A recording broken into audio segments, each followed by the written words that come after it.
All right, so I am sat in a 2022 F-150 Lightning Lariat, as you can see with the upgraded screen, and you have the Blue Cruise system up here with the different style gauge cluster. And today I'm going to be doing a driving review of this. I had a full-scale review come out on Monday, and a 5 cool things that I love about the F-150 Lightning come out on a Wednesday, and a couple shorts come out about this video. So if you're interested in seeing a full review, make sure you go back and watch Monday's video. That way you can get a more in-depth look of this truck, because it is truly great. And I've been very surprised by this truck and what Ford has done to it. So as for driving, because I didn't do one of the F-150 Lightning in the initial review, I thought I'd save it for another video because there is a lot to talk about. So the first thing, of course, is the power and the powertrain. This has the extended range battery, which means it makes 580 horsepower and 775 pound-feet of torque. Now, if you didn't know, that makes this the most powerful F-150 ever manufactured from the factory. That doesn't count all the aftermarket stuff you can do to a normal one, but from the factory, this is the most powerful F-150 ever.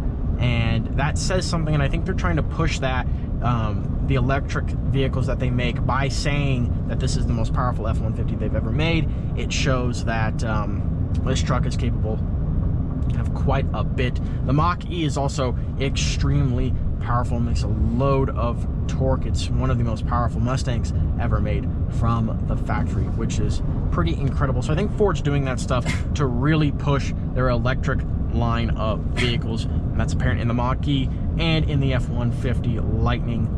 If you didn't know, with the max trailer tow package and the extended range, this gets that that advertised 10,000 towing capacity that they were talking about. That's its max towing limit, that it can do 10,000 pounds.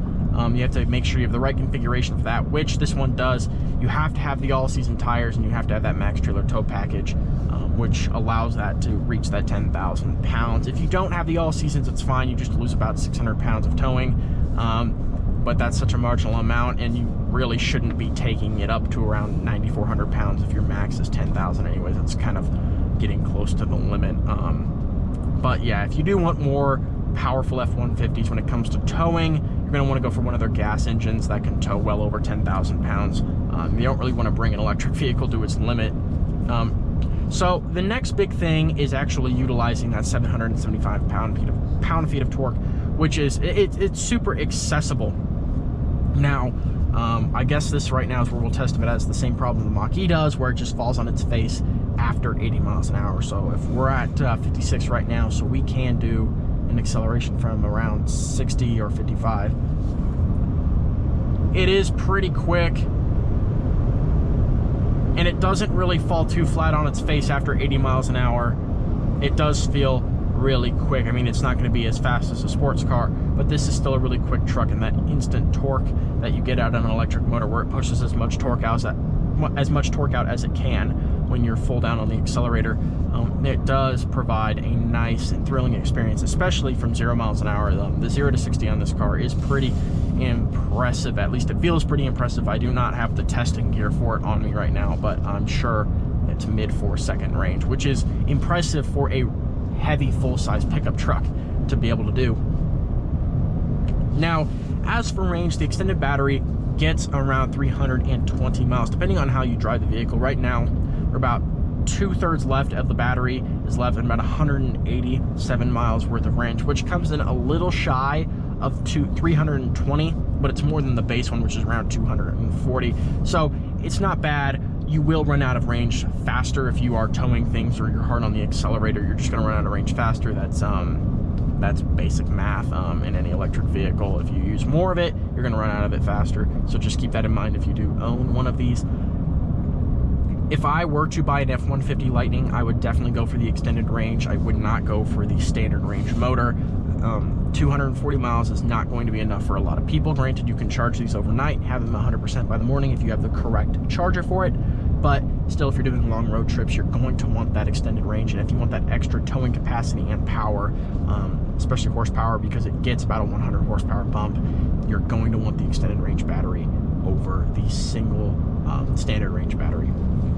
So it's definitely worth the change Now, as for driving, it feels very similar to a normal F-150 does. The steering is nice and light.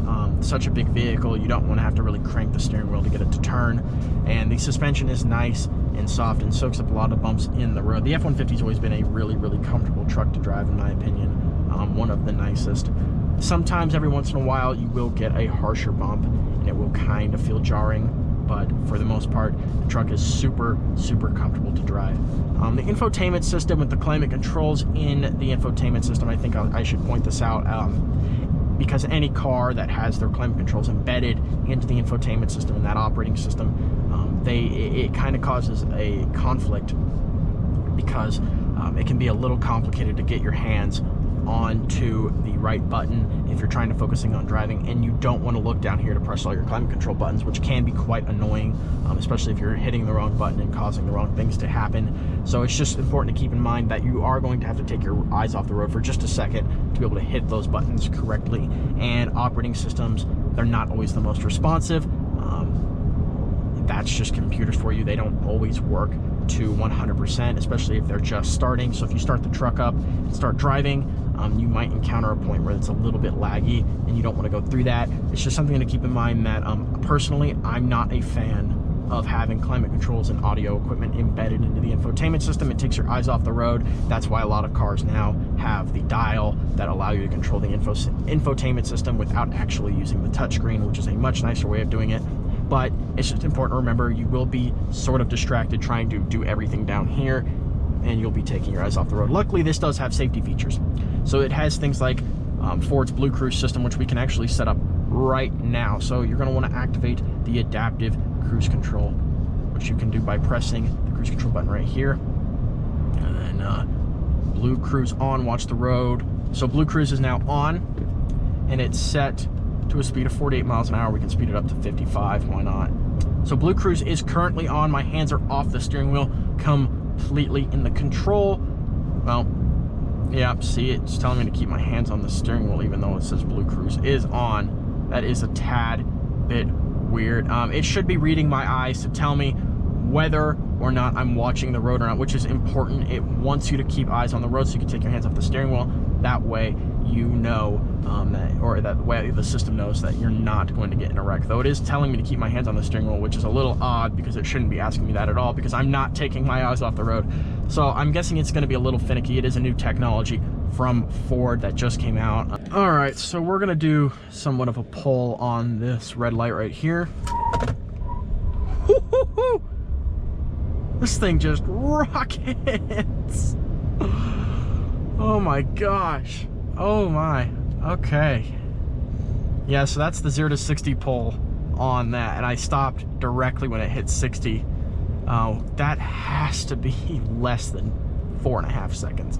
I'll time it in Premiere and see if I can get an exact time out of it, and then I'll put it up on the screen. So yeah, well, if you guys enjoyed the video, make sure you hit that like button down below, and if you do want to see more from us, make sure you subscribe, and I'll see you all in the next video.